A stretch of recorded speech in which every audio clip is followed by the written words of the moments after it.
This program is brought to you by Agnes Scott College. For more information about Agnes Scott College, please visit our website at agnescott.edu.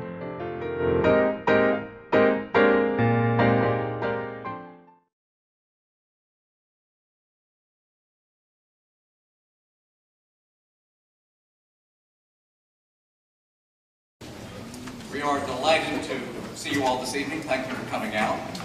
My name is Bill Starr. I'm the Executive Director of the Georgia Center for the Book, which is based at the DeKalb County Public Library right here in Decatur. We are the proud sponsors of tonight's program. We are delighted to have been able to bring Gwen Ifill to you.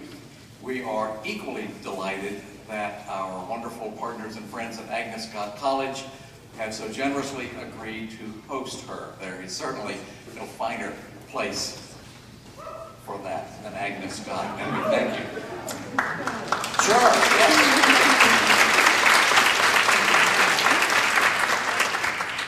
This is one of about 120 different author programs that the Georgia Center for the Book is presenting throughout this year. And I want to tell you some good news that we just found out this afternoon.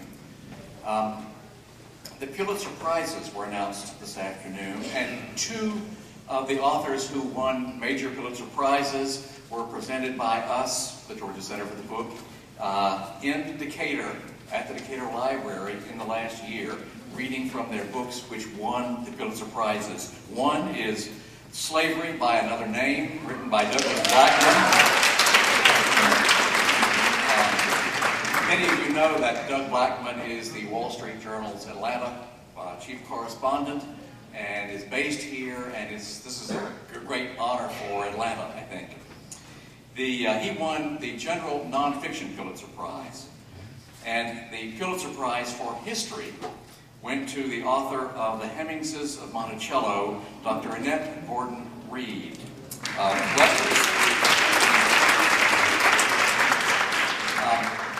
We take just a bit of pleasure and pride in knowing that those authors, we were able to bring them here for readings. I hope some of you in this crowd got to hear them.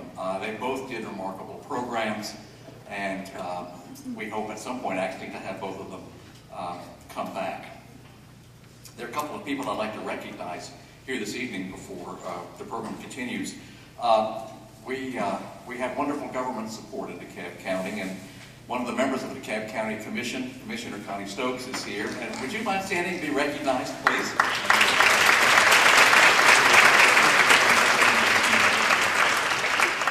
And I would be remiss if I did not tell you that the man who is responsible for the Georgia Center for the Book, the man who had the vision for it, which has worked well, and the man who brought it to DeKalb County, the man whose mission it was to turn it into a statewide organization, is here tonight, and he is the director of the DeKalb County Public Library System. Would you please welcome Darrell Wiley. Darrell?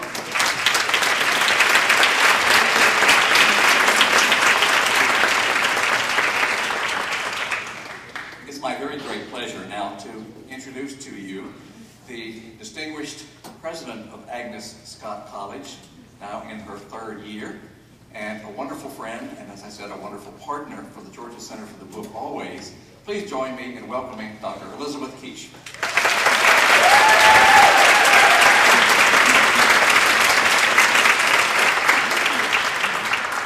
Good evening, and welcome to Agnes Scott College. Here at Agnes Scott, we're proud of our over 100-year heritage of educating strong and feisty women who broke through barriers to excel as leaders, scholars, artists, and catalysts and advocates for change.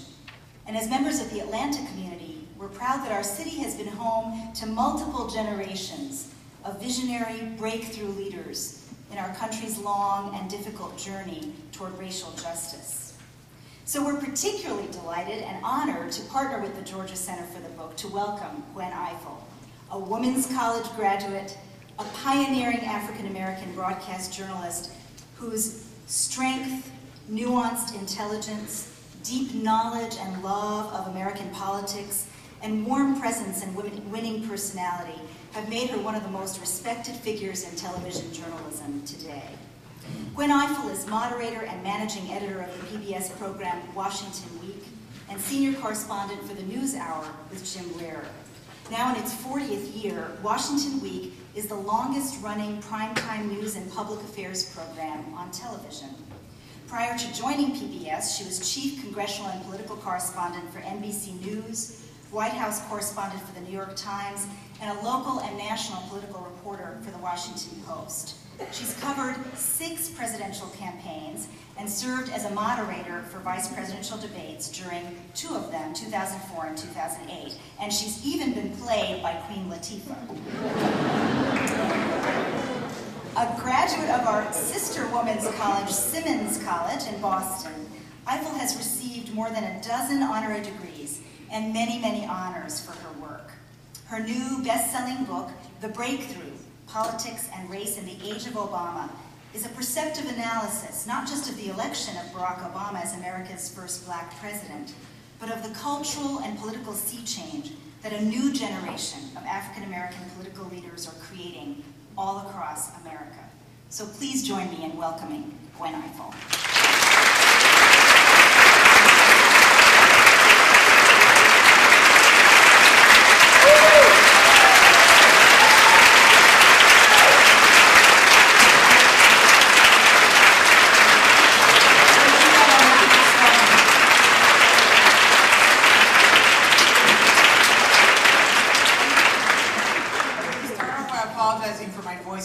Scratchy tonight, Washington allergies, which I'm sure you have none of down here. Yeah, I've heard about you.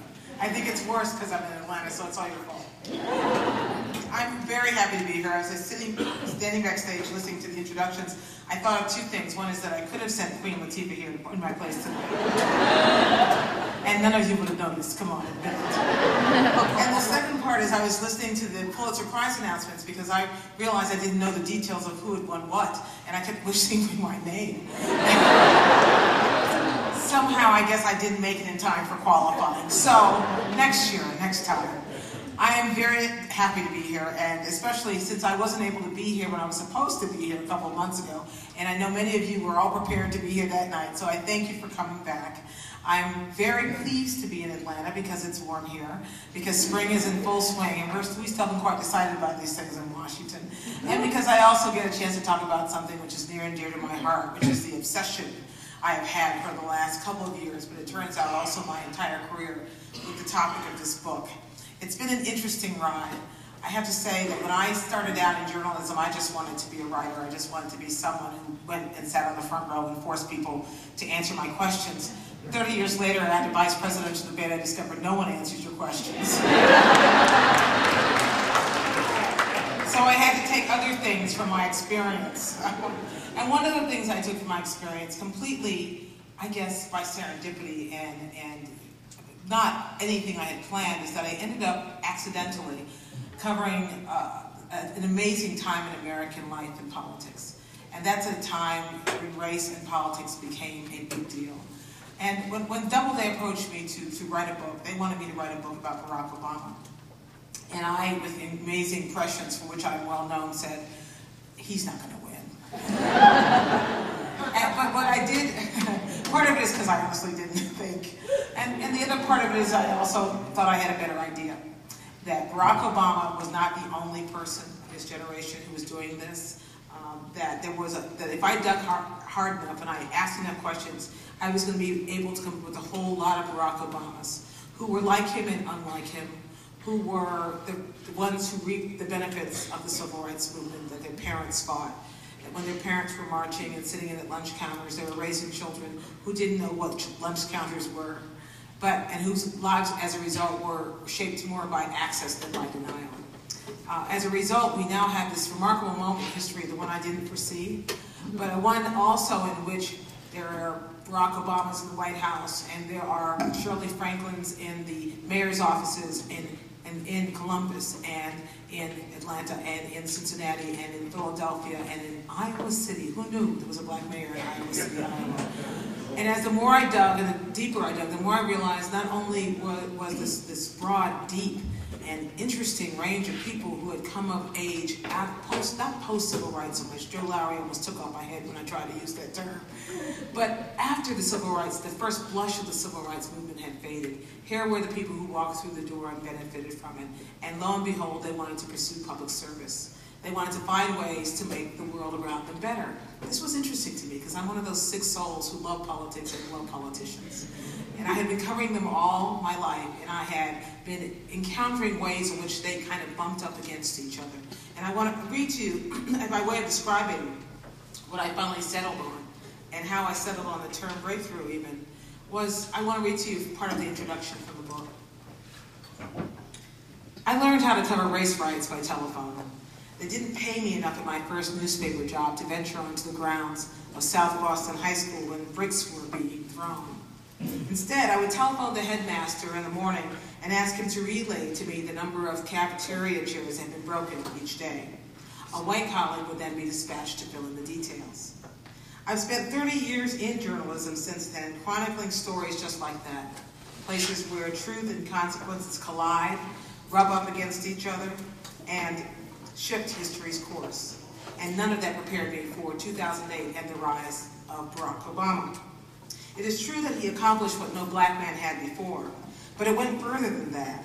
Simply as an exercise in efficient politics, Obama 08 rewrote the textbook. His accomplishment was historic and one that transformed how race and politics intersect in our society. He is the leading edge of the change, but his success is merely the ripple in a pond that grows deeper every day. After the election was over, I talked to David Axelrod, who was Obama's chief strategist. I guess I have to call him President Obama. I can't keep calling him Obama, it's disrespectful. I talked to David Axelrod, and I asked him about this, how he had thought through this, and he said to me, when people do something that they've never done before, I think it makes it easier for them to do it a second time. So when people vote for an African-American candidate, I think it makes it easier for the next African-American candidate. The next African-American candidates, and a fair share of those already in office, subscribe to a formula driven as much by demographics as by destiny. When population shifts occur, brought about by fair housing laws, affirmative action, landmark school desegregation rulings, political power is challenged as well. It happened in Boston, New York, Chicago, and every other big city reshaped by an influx of European immigration, and it's happening again now in Miami and Los Angeles and suburban Virginia and North Carolina, where the political calculus is being reshaped by Latino immigrants. With African Americans freighted with the legacy of slavery and the pushback from whites who refuse to feel guilty for the sins of their ancestors, the shift has been more scattered and sporadic, yet no less profound. So I did what journalists do. I set out with a thesis and set out to prove it. And along the way, I found out what journalists find out, which is that your thesis is usually wrong. My thesis was that there was this cream of the crop, this talented 10 that didn't go terribly deep, but were remarkable and worth chronicling. People who had access to Ivy League educations and outsized opportunities, and that if I could just chronicle all of them, I might be able to write a book while working for 2 broadcast shows and covering a momentous election. That was a really odd idea. So I settled on 4 characters. Obviously Barack Obama, except that there's so much being written about Barack Obama, I had to decide to find a different way to write about him. And it presented itself by watching the tightrope he walked all year long, trying to be the first African-American elected president, and to do it without calling so much attention to the fact that he was indeed about to become the first African-American president. It's quite a tightrope. I decided to focus on Deval Patrick, who's the governor of Massachusetts. And as an example of how slippery the story became through the year, when I started writing that he was the only African-American governor of the United States, one day I was writing that sentence, I turned on the television and there was Eliot Spitzer standing at the microphone. And voila, we had 2. And then I decided I wanted to talk to a member of Congress. And I had actually settled on a different member of Congress. And one day in the process of reporting, I had a conversation with Artur Davis, Congressman from Alabama. As I talked to him and I listened to him outline not only the path he had come, but the path he had in mind for himself, it became clear to me this man had decided in 2010 he was going to run for governor of Alabama, which he's a 40-year-old black man. I was stunned at this idea. So I thought to myself, this is the true audacity of hope right here. He is running. Since this book came out, he has announced he's running, and this is a guy who got his House seat by challenging an entrenched black incumbent. Another interesting thing which I didn't anticipate. Cory Booker, the mayor of Newark, New Jersey, came of age in a lily-white suburb that his parents integrated as business executives for IBM. They had to actually get someone to sue, use fair housing laws to get into the town. And as he grew up with his brother in suburban Harrington Park, New Jersey, he had every advantage. He became a stand-up football star. He went to Stanford. He went to Oxford. And then when he came home, did he go to Wall Street, where he could have made money at a time when he could still make money on Wall Street? No, he decided to pursue community service and community organizing and move into Newark, New Jersey, probably one of the most troubled cities in the country. A city he had not grown up in, a city that he had no experience with, except that he knew that he wanted to do something at its root. He was young, he was smart, he was completely alien to people in that city in so many ways because they didn't know who he was. He had not come up through the machine. So he did what so many breakthrough candidates did. He ran against someone who was entrenched, he got beat, and then he tried it again. And he didn't wait until they told him it was his turn. The fourth person, that's all four, isn't it? One, two, Patrick, okay, that's all four. Yes, and the interesting thing I found out about them is that they were all like this. Frederick Douglass once said that, what did Frederick Douglass say? This has been happening to me a lot lately. It's something about snatching power. Anyhow, the point is, it's been a long day, but it'll come back to me. No, power concedes nothing without a demand. Thank you so much. God bless you. It's been a long day, but it's true. There's a guy who's a 35-year-old head of the NAACP. His name is Benjamin Jealous, and he told me a story about going to the March on Washington, one of the anniversary marches in 1993. And he arrived there and he discovered that all the lions of the civil rights movement, the people who had done the marching and done the breakthroughs initially in the 60s to get laws in the books, they were up on the iconic Lincoln Memorial stage where King had spoken, and they were holding forth. Meanwhile, all the youngsters, the people who were just coming of age, were all relegated to what he called the kiddie stage by the Lincoln Memorial, by the Washington Monument. And they were a little bit unhappy about it. So he remembers walking up to Julian Bond at this very event and saying, well, why are we over there? Or something like that, probably a little whiny. To which Bond responded to him, if I have power that you perceive you want, it is your duty to snatch it. Power concedes nothing without a demand. Now, snatching it is exactly what these breakthrough candidates have done, whether they're snatching it to become mayor, snatching it to become a county commissioner, snatching it to become governor, snatching it to become an attorney general, at many different levels throughout the country. And much of it has been happening in ways that have not been chronicled. And so that's what I set out to do with this book. Now, one of the interesting, interesting things I discovered along the way is there was a lot of friction. Because power concedes nothing without a demand, what we had along the way were a lot of people who were not really crazy about handing over the power they had just gotten, whether it was through lawsuit, or whether it was through redistricting, or whether it was through any other way. So along the way, there was this friction. There was this friction among people who were in the same family often. There was friction among people who were the older generation, who had come of age at a time when they really had to fight and scrape for everything they got. And one perfect example I chronicle in the book is the story of Andrew Young, Atlanta's own. Andrew Young was a strong supporter of Hillary Clinton. He was a strong supporter of Bill Clinton. And early on in the campaign, one of the things he said about Barack Obama was that Bill Clinton was every bit as black as he was. He said a lot of interesting things. He said one of them, September 5th, 2007. It was broadcast on a local show here in Atlanta that ended up on the web. There was a Sunday school teacher in the audience that night who posed an open-ended question to him. Remember the date, September 2007.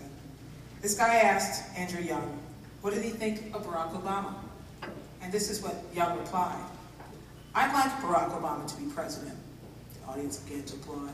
Then he said, in 2016. The audience was caught up a little short. He continued, and his line of reasoning, coming from a man who had linked arms with Martin Luther King Jr. to march for voting rights when he was younger than Obama, decades younger, was nothing short of amazing. Black men who reach too far, too fast, he said, die early. Maynard Jackson, the first black mayor of Atlanta, would have been alive today, Young said, if he had been older when he ran for mayor. Another former mayor, Bill Campbell, who recently completed a 2-year sentence for, I don't know to tell you, for tax evasion, would not have been sent to jail, he said. Even Martin Luther King Jr., who died at the age of 39, would still be alive today if he had not achieved so much so soon. Young said, Martin's home got bombed the first year. They took all of his money the second year and sued for income tax evasion. He got stabbed the third year. The fourth year, they took him. It's not a matter of being inexperienced, he said of Obama. It's a matter of being young. Young's comments revealed in an unusually candid and naked manner how little he knew about someone he considered a whippersnapper. And when I went to him after the election and asked him why had he said these things and what was motivating him, this is what he said to me. I had a hard time believing the Obama phenomenon. And it was not that I didn't trust him or that I didn't like him. I liked everything about him. It's just that my experience in American politics has been, well, somewhat treacherous. So you had a lot of folks who were thinking about the treachery, including, it should be said, a lot of African Americans, who looked at Barack Obama and thought, I don't know, right up until he won the Iowa caucuses. And once white people said they would vote for him, then they said, okay, maybe this can happen. So there was that. There were so many collisions along the way. And after a while, you had to say to yourself, there is something that is going on here, and it is more generational than it is racial. We are so used in our country to boiling things down to racial conflict. It's why it's been interesting to me as I've traveled talking about this book to hear people willing to have conversations like we'll have tonight about race, but not in a hostile manner. It's almost like we were waiting for an opportunity to talk about race that wasn't about blame or guilt or aggressiveness. People wanted to talk about it and Barack Obama's success, and these other successes, I believe, are giving them a way to talk about it, which I believe to be healthy. Along the way, I've encountered lots of people who've asked me interesting questions. One man wanted to know about, I think, 3 or 4 weeks into Obama's presidency, why he hadn't fixed the economy yet. What's interesting, aside from the impatience of that question, what's interesting about that to me is that he prefaced it this way. He said, you know, this was a middle-aged white man, and he said, you know, I marched in the civil rights marches. I was at Freedom Summer, but I want to know why he hasn't fixed the economy yet. Somehow, this man felt that he had to justify to me his racial bona fides before he could criticize the black president. That's not healthy, that we don't feel that he can be criticized because you're of a different race. Another person sent me an email and said, why do you keep calling Barack Obama black? Aside from the obvious, I had to point out that I don't call him that maybe they're hearing that echo in their own heads. But then the person went on to say something even more interesting, which is, well, why can't we just forget he's black? I thought we'd gotten past all that. Why can't we just set it aside? So I thought about that one for a minute, because that was coming from a real place, this question. And what I said to this person was, why do we want to? Why do we want to not talk about something unless we consider it to be a negative? How about this? Let's wake up this morning and think about blackness as something that could be a good thing. Not all of who you are, but definitely part of who you are. When I wake up and I look at my skin in the morning, I don't go, doggone it, I'm black again. I'm pretty happy about it. But there are a whole lot of people who are conditioned to think of race or any conversation about race as something that we should all be on edge about. There was a night in South Carolina that I want to tell you about. It was the night Barack Obama won the South Carolina primary. His supporters could barely contain themselves. Bouncing back from a surprise defeat 2 weeks before in New Hampshire, the double-digit victory thrilled the multiracial crowd gathered in the heart of the South. When their candidate appeared that night, they took up a chant. Race doesn't matter. Race doesn't matter. This chant spread and it built throughout the room. Standing at the foot of the stage in a ballroom just blocks from the state capitol was Obama's pollster, Cordell Belcher, who's African American. I talked to him after the election was over and asked him about that night. This is what he said to me. Here you are in South Carolina, 3 blocks from where the Confederate flag is still flying in front of the state capitol, and all of the history that is held in that state, and you have a group of people, young white people, shouting, race doesn't matter. Now, do they think there is no racism? No. But were they screaming and shouting the world they wanted to exist? Yeah. That is powerful and profound and very different. Now, this may have been the only night during the course of the campaign where anyone believed that race indeed did not matter. Certainly the candidate at the center of the euphoria did not believe it. Obama, like every other elected official in the United States, was keenly aware of how much the nation's mood swings on race could determine the outcome of a competitive election. Sometimes race helped, and sometimes it hurt, but it always mattered. Now here's the way it played out. It was a very interesting year to be writing this book because I was able to look at things in a completely different way. For instance, early in the campaign, there was this constant refrain, mostly from African Americans about an African American, which is he black enough? And I thought, what the hell is that? What are they talking about? And so I scratched my head, but I kept hearing it. I kept hearing it in black, the criticism only coming from black people about this black candidate. Now, it should be said among white people, the question was, he seems a little too black to me. But after I began to deconstruct what people meant by this, I realized what they were actually saying was the same thing. Black voters, white voters, green voters, yellow voters, it doesn't matter. They were all saying, is he going to represent me?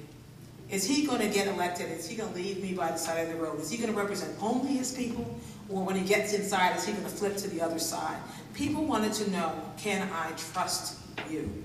It is a question that every elected official, anyone seeking public office, has to satisfy of any group of voters, which is, I will represent you once I am there. I will not forget your needs. And once you strip the racial coding away from it, that is basically what the question was. But it was much more powerful, I found, for African American candidates, because they felt that no matter what they achieved, they still were going to have to find a way to justify that they meant well by their own people. It was remarkable and it was powerful.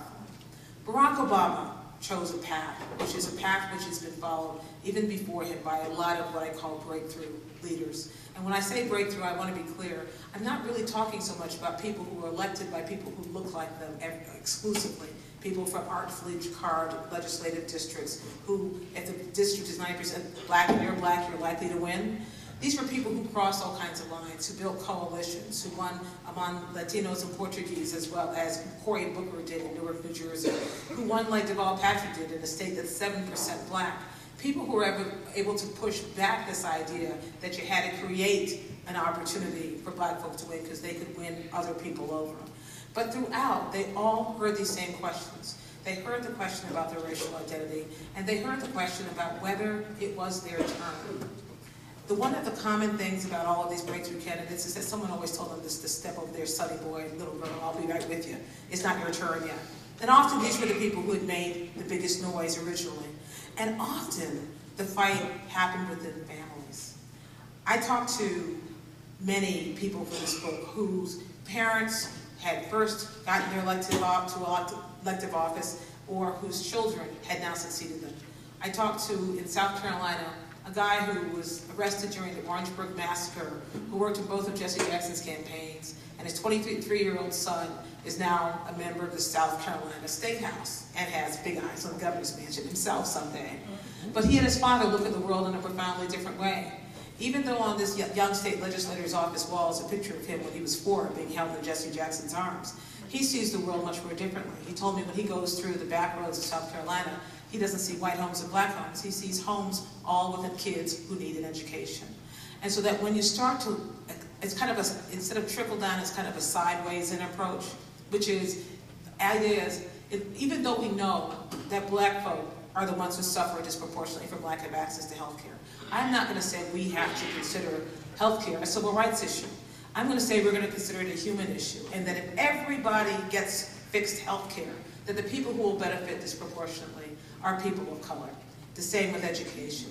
The same with environmental issues. And that is another thing they all had in common. That's the way you'll notice Barack Obama is talking about governing. He seldom openly invokes race when he's talking about these things. It's the same thing in Buffalo, New York. It's the same thing with every elected official I talk to. They have found a new way to talk about these things in a way that doesn't alienate people or make them feel like you're not on their side. Barack Obama has been very subtle since he's been in the White House. One day I looked up at the Oval Office and noticed that where there used to be a bust of Winston Churchill, was now a bust of Martin Luther King. Now, they hadn't said anything about it. They didn't announce it. They just showed up there one day over his shoulder. And when Michelle Obama had school children into the White House, a classic First Lady thing to do, you come bring them in, you tell them the history of the White House, she said, oh, and you know it was built by slaves. That's something I couldn't quite imagine Laura Bush saying. Because they were bringing their sensibilities to the office, not forcing it down your throat, not saying something that wasn't true, not creating a history that didn't exist, just stating it as part of the whole history. Now, everybody doesn't agree with this approach. And there are a lot of people, especially on the left, who are very unhappy and would like to see the Obamas of the world, this generation, speak more forcefully in a race-driven way. Among them are Jesse Jackson Sr., who had some complicated issues involving Barack Obama during his campaign. You would never have known that he actually endorsed Barack Obama. And so, at some point during the campaign, I thought one of the things I came across in my career, in addition to covering lots of places, it seemed in retrospect where this tipping point had happened, where all of a sudden African Americans were taking power that had never been theirs before. I covered Jesse Jackson's 1988 campaign, and let me tell you, he's a smart man. Jesse Jackson laid the groundwork for a lot of what Barack Obama did. When you think about the fact that he created the Rainbow Coalition, the idea of the Rainbow Coalition was the kind of coalitions we now see bearing fruit. It wasn't a black organization. But the thing about Jesse Jackson, pardon me, is that he was not willing to make his arguments seem that broad, or there was something about him which put people off. And when he came out of his neck this summer and started talking about, cutting off people's body parts, people were left the impression that he didn't actually like Barack Obama. So, but now his son is a member of Congress, and he, like so many other of the legatees of the first generation of civil rights leaders, see the world just a little bit differently. I went to talk to Jesse Jackson Jr. in his congressional office one day, and he said to me, there is a movement in the black community toward accountable leadership. The paradigm for the unaccountable leaders has radically shifted. I consider it very respectfully, and this is for the record, my father to be part of the unaccountable leadership, even though I completely believe in and trust his mission and his motives for that which he does. But, he said, the press conference, television visibility, lack of follow-through, everything is a civil rights issue campaign paradigm is profoundly unaccountable to the masses of people and to history, which were remarkable words coming from the man who practically invented the everything is a civil rights issue campaign. Don't get him wrong, his son continued. There is a place for the agitation and protest politics of a Jesse Jackson Sr. and an Al Sharpton, but it is not here, not now. So I had to go and knock on Jesse Sr.'s door. We hadn't seen each other in a while. It was time to pay him a visit. The elder Jackson is keenly aware of his son's apostasy. I encourage in our house vigorous debate, he said. And there is no punishment for a different point of view. We have different roles. Jackson Sr. is the agitator, the younger one is the negotiator. Now, it should be said, I would really like to be invited to Thanksgiving dinner at their house. I think it would be interesting. But this happened time and time again. I talked to Kendrick Meek, a congressman from Florida who's inherited his mother's seat, who's retired. He was supporting Hillary Clinton. She was desperate to support Barack Obama, but didn't want to do so in public because of just this sort of clash. I talked to people whose parents thought that school vouchers and school choice were an evil blight on the earth, and children who believe that it's a necessary way to save urban schools. The world is shifting, even within families. The world is certainly shifting in generations, and it's interesting to watch the way it's happening. Now, a word about women. One of the things as I started this book is I had this idea I would be able to write a fulsome chapter about the breakthrough black women, since my four major characters were men. And so I went on a hunt. I said, I'm going to find these women.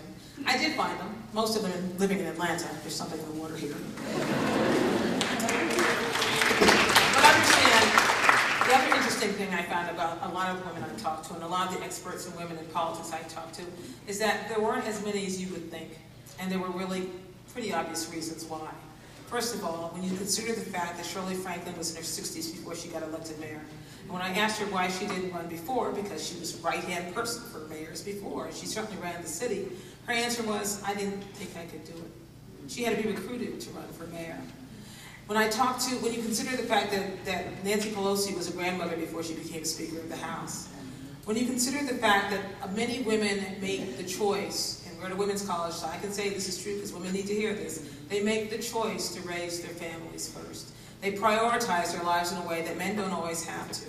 And therefore, when they finally have the freedom and the time to follow through on what may be their deepest electoral ambitions, they are older. They are not these 40 and 35-year-olds who I was profiling in this book as breakthrough. They're breaking through, but in a different way. It doesn't mean that women aren't serving and that women aren't succeeding or leading things. They just don't often choose elected politics as often. And one of the reasons why in elected politics, one of the things I said about the breakthrough candidates, they have to be able to not take no for an answer. They have to say, I'm going to break through, and I'm going to do this anyway, thank you for your advice. And they have to find a way to make it clear that they have to ask for money. They have to demand that kind of support. And a lot of women just aren't up for the brief. So I found a lot of women, the Speaker Pro Tem of the Louisiana State House is a black woman.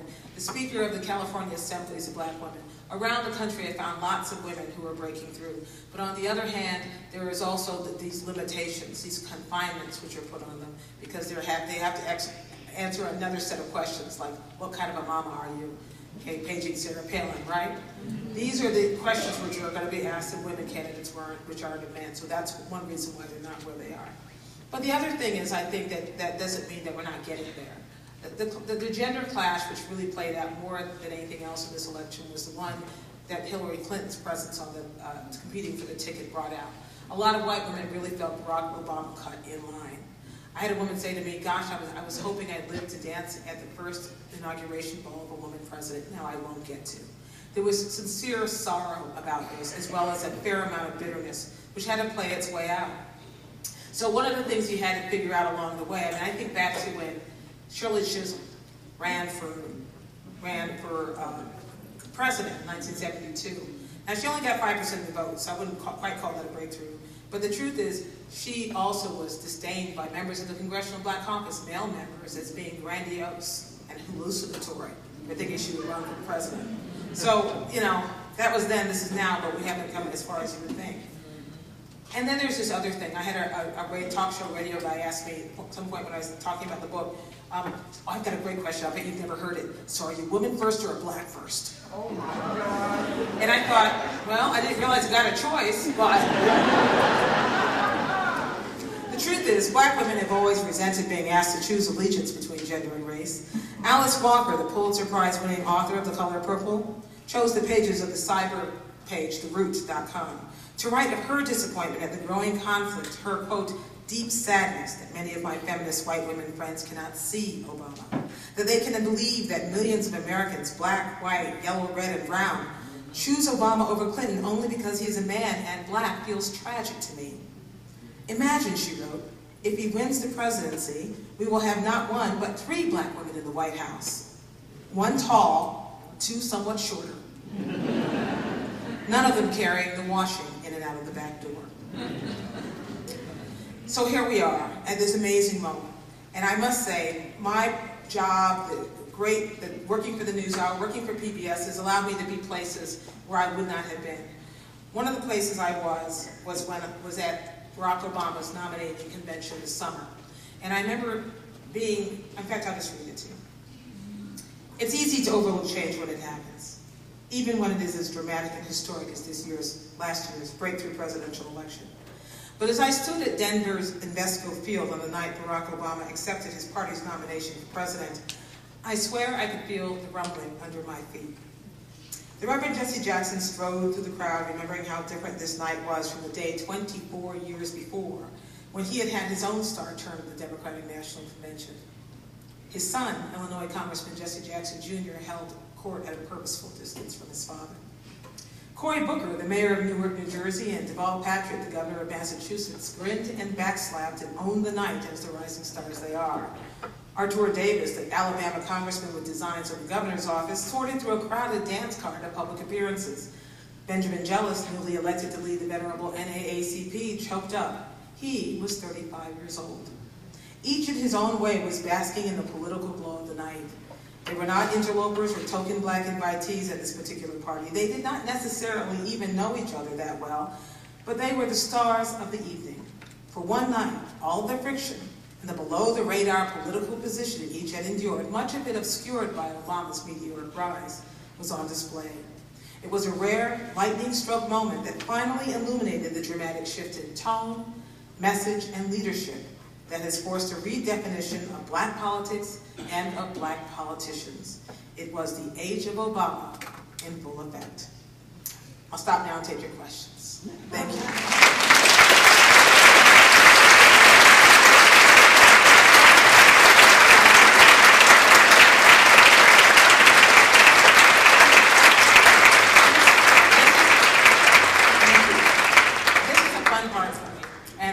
I'm looking forward to your questions. There are microphones in, I guess, both aisles, and I'll take as many as I can before my voice completely goes out. And you, young lady, got to the microphone first, so why don't you start?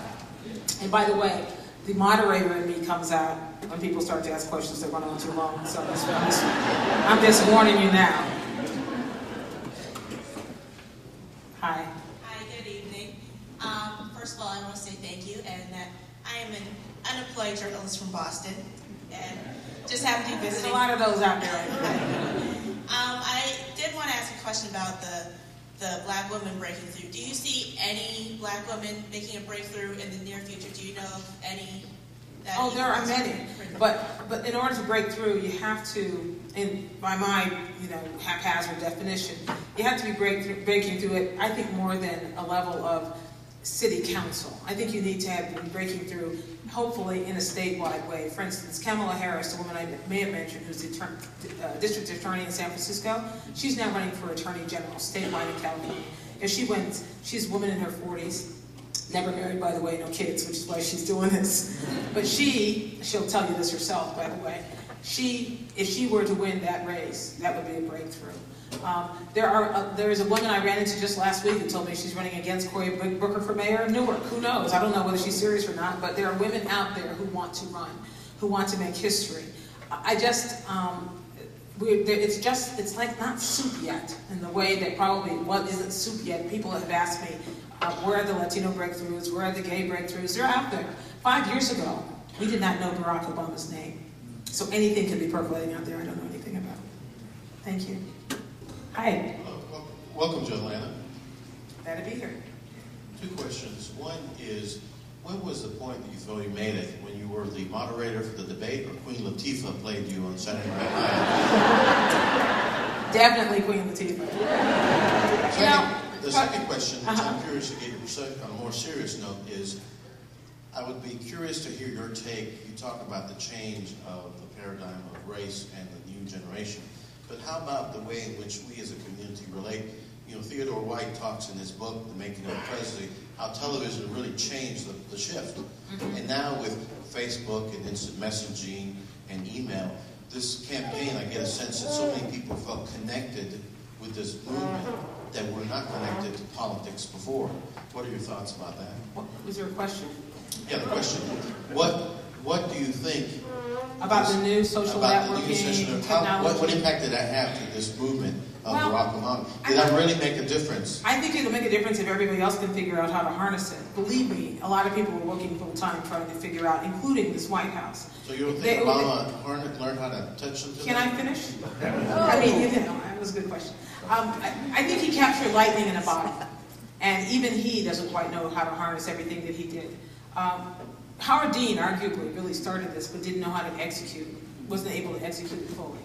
But Barack Obama and his people figured out a way to speak to alienated people who had never felt that politics had anything to do with them. In fact, what he tapped into was something I have been noticing on college campuses for years, which is that people wanted to be involved in the world around them, but they didn't like the idea of politics. And if you could call it social service, you could get young people lined up around the block, but if you called it politics, they'd stay home. He managed to find a way to take politics and redefine it as social service and activism and engagement, and use the web and technology as a way to do that. This has not been lost on the people who are sitting at home thinking, I could have done that, darn. But it was lost on the people who ran against this year. Remember when John McCain famously said he didn't know how to use a computer? And Hillary Clinton announced on the web, remember she did her big announcement on the web, but then never quite did anything with it? But now we have a White House which is trying to figure how to harness its 3 million or 33 million, I don't remember, web email addresses and use it as an instrument of political power. And it's not clear yet whether that would actually work, whether it's just going to become an issue where people use it as for a moment or to get excited about an individual, or whether it's actually going to be harnessed around an issue. And so I think it's something that's in progress. Thank you. Hi. Great respect for you. Thank you for saving me on that quote. I know it was you. Yes. My pleasure. When I saw and heard that you were coming, I was looking forward to being here because I was very interested in the title of your book, particularly when they handled you during the debate. But my question today starts with a comment. You know, they talk about a post-racial America, which anybody in a sense knows that's just absolute fallacy. And because I look at how during the campaign, how there was of the 57 million that did not vote for President Obama. You know, of that group, there's some very virulent racists among that group. And I'm looking at what happened last week, the so-called Tea Parties. And listen to a lot of the rhetoric that they blame in everything that happened in this country, of all the debt. What's your question? This is, but I said to stop with the comment. But my question is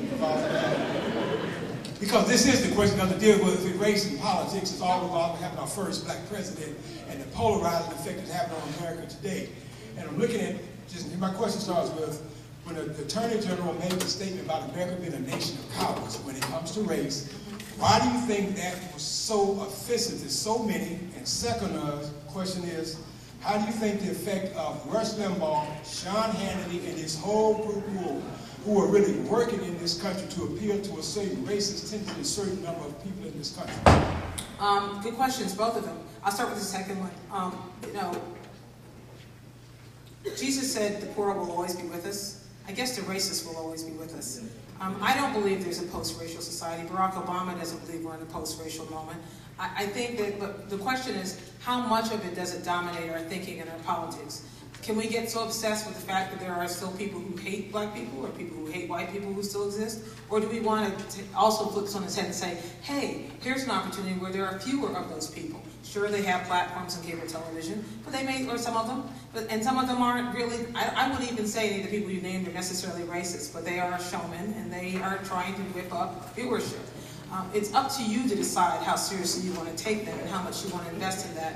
The thing, what has happened most in I wouldn't even call it my business because it's not journalism precisely, but what has happened so much in television of late is that people have now found that they can go, and on the web, they've gone to, they can go to destinations where they find people who really agree with what they think. And if they don't agree, they just turn the channel and watch. This is a self-contained community of people who only want to hear what they already know. That's not where I work, and it's not the work I do. So I think it's fine if that's the way you want to get your information, but it's not journalism. And I don't actually think it represents the vast majority. There will always be those pockets of people, but you don't want to give them too much power. The first question, which was about the Eric Holder's speech, in which he said that we were a nation of cowards when it came to talking about race, I would really recommend everybody go back and read the entire speech, because people got so hooked up on that word coward that they never got past it. The truth is, he was making a much larger point about where we were as a country. He was making a point not so different from what I was saying when I said that, you know, I wake up in the morning and I don't mind being black. People are not used to hearing anyone say that. Why? Because they get nervous when we talk about race. They feel like we're assaulting them or accusing them of something when we talk about race. And I'm talking about both ways, or all three, or all 85 ways that we have of talking about race in this country. So what I think the Attorney General was saying, far be it for me to do it, what he was saying in a purposefully provocative way was, we need to get over the fact that we live in our separate little isolated bubbles and actually have these conversations. But by using the word coward, whether intended or not, people went back into their bubbles and pulled their coats over their heads, and then we started back from square one. Thank you. Thank you. Hi, sir. Just kind of following something the last gentleman brought up. If you could you talk about the politicization of this book in particular and your thought process going into that debate and some of the racial subtext there, and just kind of how that was used, what you were thinking, did that affect your preparation for the debate? Good question. You know, what's funny, when this happened, about 2 days, for the three of you in the room who don't know this happened, 2 days before the debate, I had just finished writing every question that I had done this 4 years ago, and my process was to read everything that each of the candidates had written, study up on their voting records, try to come up with a set of equivalent questions that I could ask each of them. I didn't want to, and it was even more complicated because one of the candidates didn't have as an extensive a public record as the other. But I still had a responsibility for balancing it out because the decision making, I think the vice presidential debate is giving people their only chance, because it's the only vice presidential meeting, to decide who should be a heartbeat away. And I wanted to do it as fairly and even-handedly as possible. So I thought I had done it, and I was complete, and I was done with my work for the night, and I walked down the stairs at home, and I slipped and fell and broke my ankle. So the next day I went to the doctor, and he said, "Oh, don't you have someplace to be?" And I said, "Yes, I do." He said, "Well, you'll need surgery, but you can do it when you come back." So he sent me off to St. Louis, all, crutches and wheelchairs. And my major concern during that period, when all of that kerfluffle started about my intent and for this debate, was mostly orthopedic. I was mostly concerned about how I was going to get around on crutches. I was gratefully shielded from the worst of what I think was hooey out there about my intentions and my background, but by my friends who said she needs to stay focused on what she's doing here. And I didn't get to see a lot of it, which was good. Because afterward, when I saw how extensive it had been, I was kind of taken aback. The truth of the matter was, I had not finished writing this book at the point. I had not even started the chapter on Obama, because just like a reporter, I kind of wanted to know how it all ended. And so I wanted to withhold all possibilities. Now, the debate commission, I moderated the debate 4 years before, so they knew what they were getting. The candidates who get to sign off and who the moderators are, they get to object if they want, did not object to me. So the fact that, interestingly and suspiciously, 48 hours after the debate, suddenly I was being deemed unfit, and that I was writing the secret pro-Obama book was even funnier, because the book had been written about in Time magazine, and in Vogue, I might add. It had been written about, it was hiding in plain sight. So for someone to suddenly discover that I had a secret agenda was kind of amusing to me. Not that amusing, actually. But I couldn't help but think that part of the reason they were doing it is they were trying to distract me, and they were trying to stir up dust to leave the impression for people who did not know my work, who did not remember that I had done previous debates and wasn't familiar with with our PBS ethic of walking right down the middle, that somehow, because I was black, I was incapable of being fair. And when I suggested that, someone said, "Oh, she's playing the race card." And I realized I was just adding more to the distraction, so I stopped talking about it basically at the time. The truth, the only thing I did end up saying in public at the time was, the proof is in the pudding. So you watch the debate and you decide for yourself whether I was in the pocket of anybody. And the fact that all my critics fell silent the minute the debate was over told me all I needed to know, which wasn't just a distraction. And the fact that when the book came out and they felt even quieter, I knew I had succeeded. Thank you.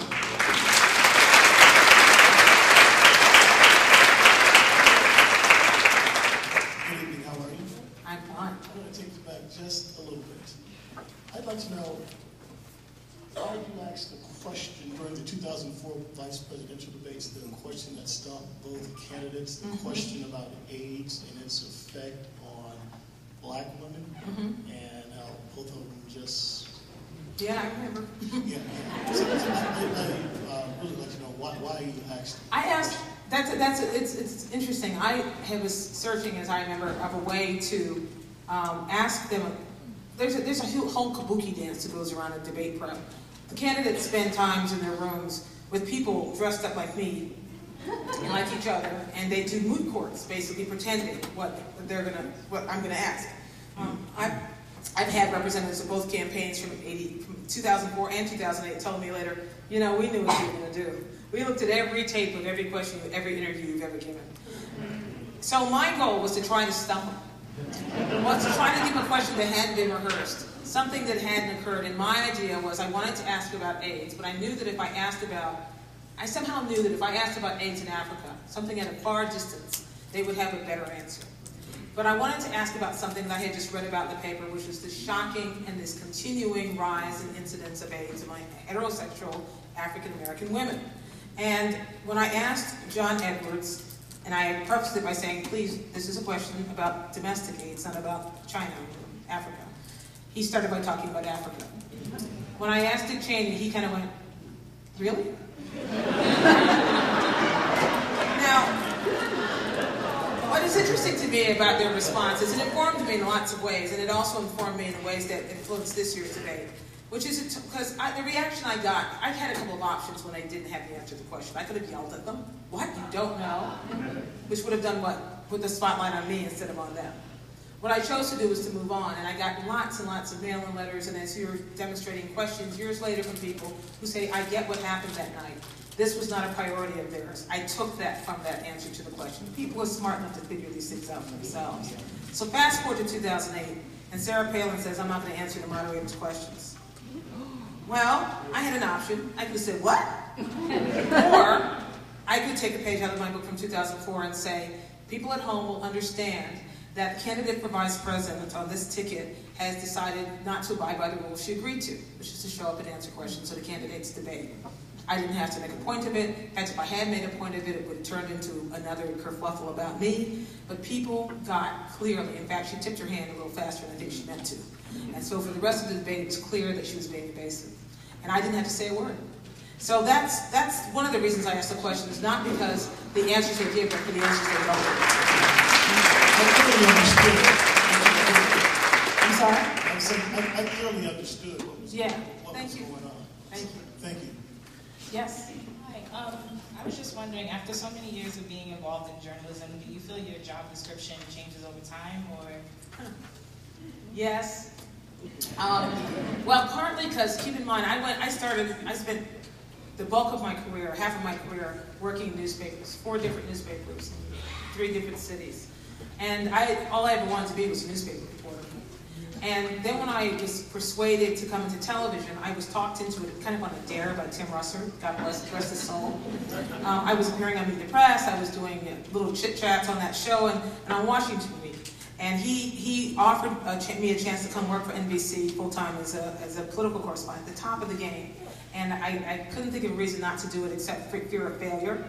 And but he promised he wouldn't let me fail in the best way of all mentors. So I learned a lot from doing things for broadcast differently than writing for print.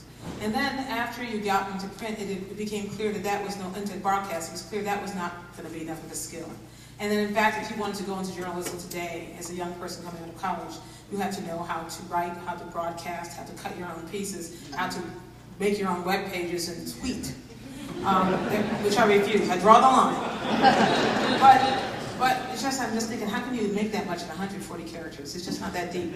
But the truth is, it's changed because our delivery has changed. And because people have gotten more confused about what is news and what is simple information. You know, there are a lot of people out there who put out information. It is not all news, and I'm pretty clear about where that bright line is. Thank you. President Obama, what do you feel was the most important question you asked him? What was the most important question that you asked him? Did I ask President Obama? And do you remember how he responded? Oh, I don't know. I really can't come up with it off the top of my head. I'm sorry. All right, thank you. Oh, you're welcome. I will tell you a good question somebody else asked him at the last press conference. It was a reporter from ABC Radio. Her name is Ann Compton. And Ann stood up, and it looked like it was something out of the top of her head, but I know Ann pretty well, and I don't think it was. She said something in the effect of, Mr. President, now that you've been president for a while, what about race? What do you think about that? And it seemed kind of inartful, and people were like, I can't believe she asked that question. But he gave such a revealing answer. He talked about how interesting it was on Election Day and all the pride there was during inauguration and how that lasted about a day. And then he had to get to work. And I thought that was as revealing an answer about race and about the way Barack Obama deals with race as anything. And that didn't come from a question that anybody would have necessarily said was a great question. Thank you. Thank you. Hi. On that note, I'm an IT project manager by profession for 18 years. I've been out of work for 15 months.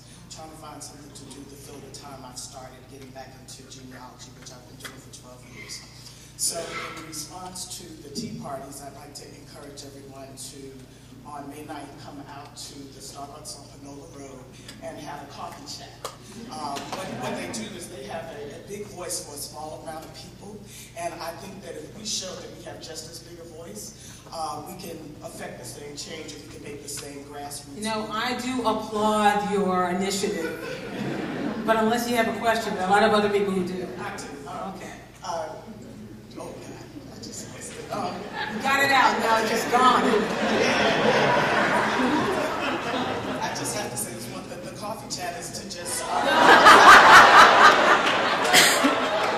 It's not me, it's them. They're going to boo you down. You got to come with the question. Seconds to pull us all together, but that's okay. I won't go there. The next level would be a presentation that I have for you, ma'am. You know, honey, I'm going to go to the next question. You think about what your question is, and I'll come back to you. Yeah, I can tell. So, I'm not an opinion girl, but I will tell you a little bit about Republicans and the African American vote.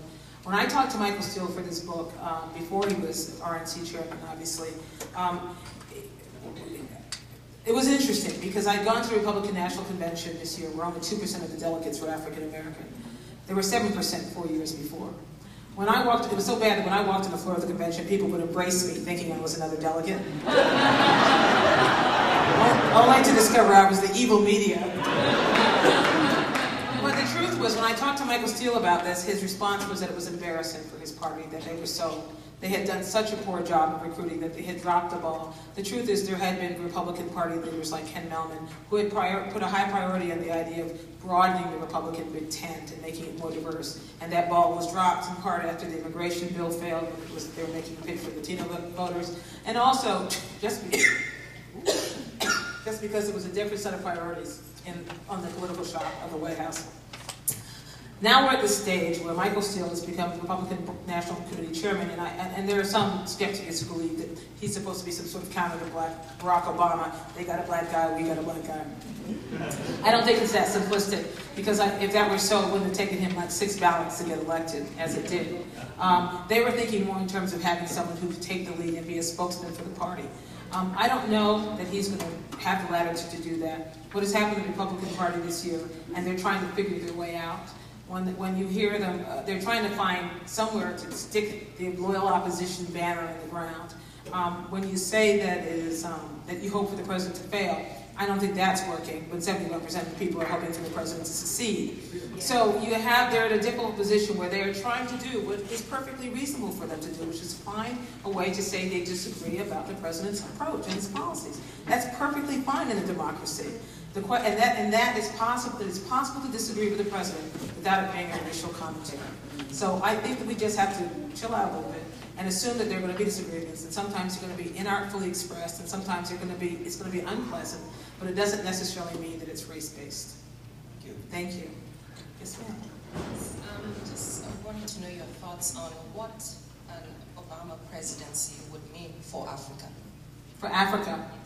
Well, I guess we're waiting to see. It's really kind of interesting because you would think, I mean, Africa, which is speaking like it's one country, but the continent and many countries in the continent are very anxious to embrace the idea that there is a president who will listen to their concerns. And it's possible. But if I don't miss my guess, Barack Obama will do the same thing with the continent as he does with his own African-American background, which he's not really an African, that's kind of an African and American background, which is that he is going to be much more subtle about it than one would expect. Now, whether people will be impatient with that, I don't know. But it's too soon to say because he hasn't been there yet, he hasn't spoken to yet, and I'm going to just wait and see. I'm going to take 2 more questions on each side because we're about out of time. Well, actually, you know what? I'll take all the questions to people standing up. And no more people, okay? All right. I'm being really nice here. Okay, go ahead. Yes, I'm very concerned about the fact that 8 million, at least they say 8 million African-American voters did not turn out, people who would have been eligible to vote, and some who were not even registered to vote did not turn out in last year's election. I think that is a problem for us, and I think it's a problem for President Obama. Can I just say one thing before I take all these questions? They have to be short. Okay.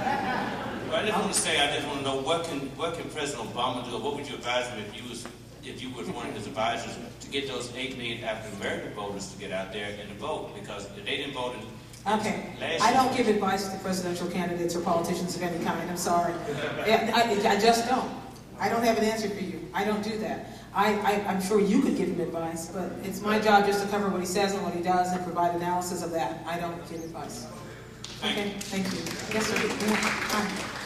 I think you answered my question when you said that Obama thought of himself or said something about African and American. And I appreciate that the people who went to vote, and when I taught school, the African American kids talked to the government as they, I talked to them as us.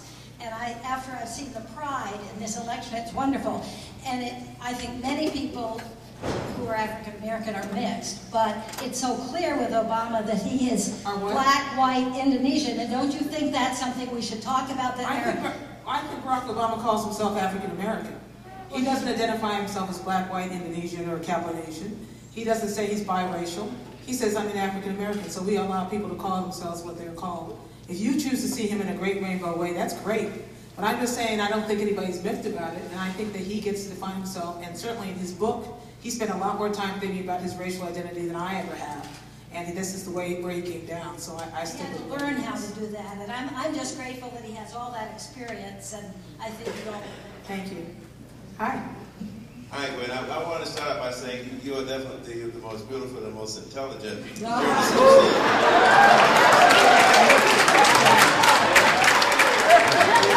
didn't think we were going to get to ask a longer question. Thank you, sweetheart. First, the comment that Hillary made during the campaign, the one that did the basement fact, she said that if white women had AIDS at the rate of whites, we would have found a cure for it by now. When she made the comment, I was surprised it didn't resonate any more than that. That was a very, very true statement, and I was hoping I would hear that from some of the other candidates. Including Barack Obama. Including Barack Obama, thank you. And the second one is Howard Dean. I know he started the 50 state strategy that the Dems was so scared to embrace initially. I don't think he really got the credit that he deserved for implementing that program because all the Democratic bosses. The question was, what do you think that he's been treated fairly since he left the DNC? You know, it's just politics. Yeah. Howard Dean didn't make the right friends, made a couple of wrong enemies, including Rahm Emanuel, who's on the White House Chief of Staff. And you're right, he did create the 50-state strategy. You're right, he did lay the groundwork for a lot of the technology that got Barack Obama elected. But for some reason, they're just not all that tight. And that happens in politics. Yes? Hi, it's a pleasure to hear you speak. I'm very glad I was able to come tonight.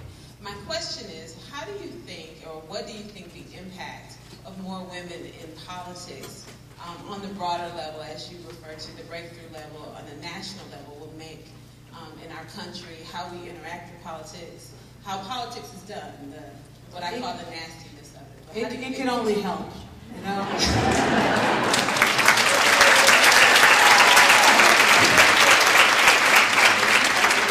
Having gone to women's college, I was brought up I came of age, I suppose, in an environment where I was told that it was okay to do these things.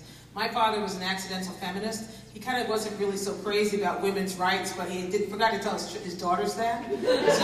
So we were allowed to do whatever we wanted, and we were told that we had no limits on our aspirations. And I think that's the same thing which followed through also having gone to a women's college. And I think the reason for that is that women bring a certain temperament to the political process, which is often missing when it's just guys in a room. So yeah, it can only help. Thank you. Hi. Hi. I just wanted to ask, you mentioned earlier how our racial identities, instead of being colorblind, can be a beneficial thing. So what do you see as sort of an optimum race relationship that we should be moving towards in the future? Well, you know, an optimum race relationship is that we all get to be what we are and appreciate what it is where we are. We don't have to all be one thing. David Dinkins in New York used to call, instead of a melting pot, New York was a gorgeous mosaic. Yeah. This idea that we were each individually our own fabulous thing, that we were knitted together and we rose and fell together. But we don't have to be or see the world the same way. I had a back and forth with a woman at one of these events who just didn't understand why I wouldn't release this notion of racial identity. And I said to her, okay, so imagine for a moment, let's take black and white out of it. Imagine a Korean family immigrates to the United States, and at home they eat Korean food and listen to Korean music, and they go to a Korean church on Sunday, and they speak Korean at home, they speak English in the world. Should they somehow erase their Koreanness in the name of being part of one thing? And for some reason, when you put it in terms of another culture, another national culture, people don't have a problem with that. But when you put it in terms of race, all of a sudden we got all uptight. So I think we ought to find a way to appreciate and understand what it is we are and how we do, how we exist when we exist separately, and how we coexist, largely when we do coexist, and be more accepting of it.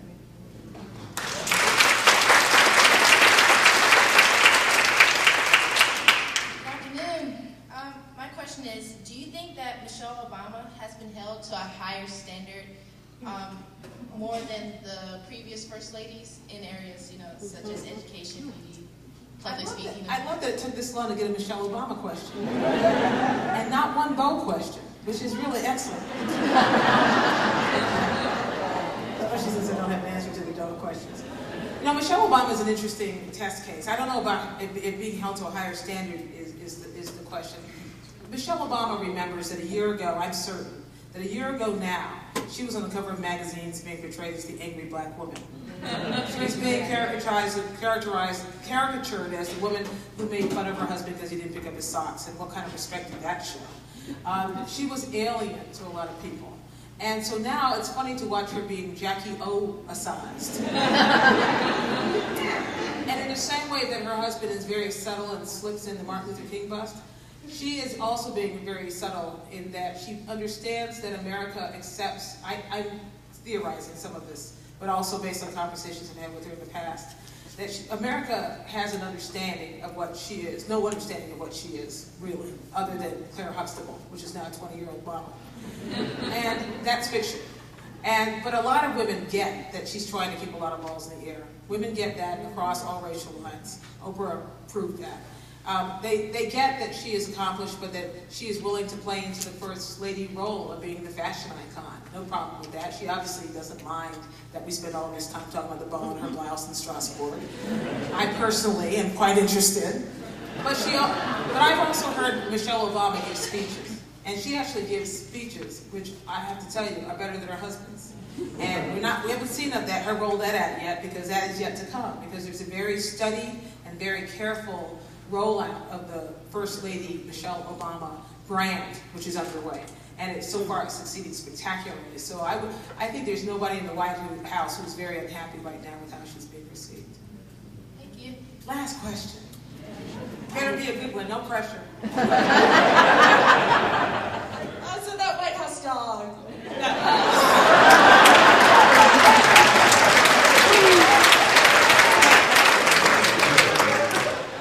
You've talked a lot about breakthroughs in the legislative and executive branches, and I was wondering what you think needs to happen, or what you see happening in the judicial branch. Do you think it's going to be sort of a trickle-down thing? The judicial branch. I have to say, I'm not equipped or skilled to answer the question about the judicial branch. It's just not something I've studied or done any reporting on. I'm certain there is a huge backlog of people who are about to break through, but I couldn't tell you anything about it.